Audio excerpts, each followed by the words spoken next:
Now to Italy, where the Prime Minister Giorgia Meloni is facing a major challenge to her leadership after voters rejected a proposal to change the country's judicial system. Almost 54% voted against the reforms. The referendum is being seen as a test of support for the Prime Minister ahead of parliamentary elections next year. The proposed reforms, which would have required amendments to Italy's constitution, have been a central project of the Prime Minister's right-wing three-party coalition. She's described the defeat as a lost opportunity to modernize Italy. Let's get more from journalist Seema Gupta in Rome. Welcome, Seema. Let's start with the changes that the Prime Minister championed and the people rejected.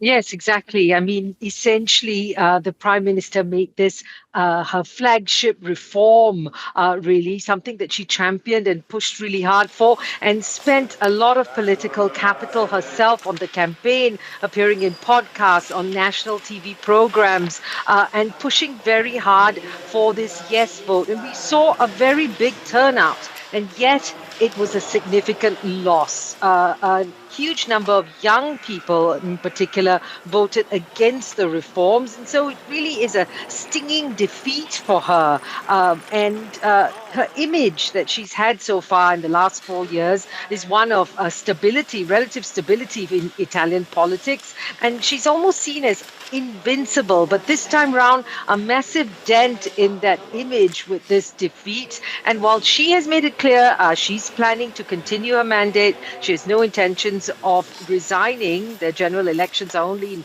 2027, in a year from now. This is a huge loss for her and will have an impact on how she goes into those general elections and on other reforms and policies that she may have. Sum up briefly what the reform was. What were people actually voting on?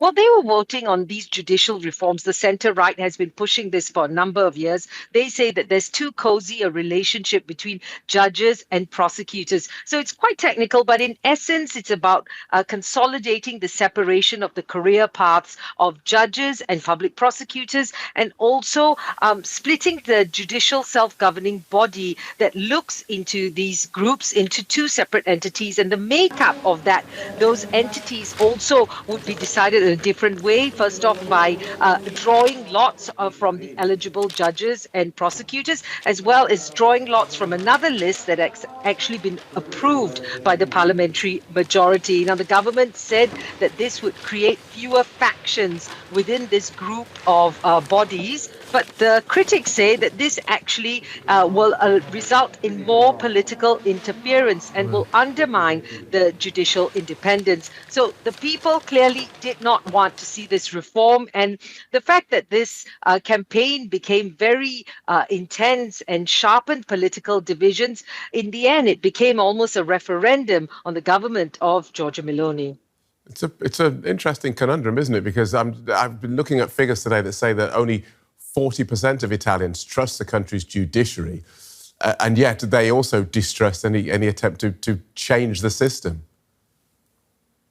Yeah, absolutely. But the thing is, these reforms that were being put forward that would cause a change in the constitution didn't actually address most people's frustrations with the judiciary, which is that court proceedings are too slow. There is a massive backlog of cases, staff shortages, as well as generally overcrowded jails as well. Things like that were not dealt in these reforms. And some critics actually said, well, did she really need to go down the route of changing the constitution? Perhaps if they put in place reforms within the existing laws, or even worked within the parliament to try and get bipartisan support for any possible reforms, maybe could have been passed. Right. But basically, these reforms that were put forward weren't dealing with the frustrations that Italians have with the judiciary.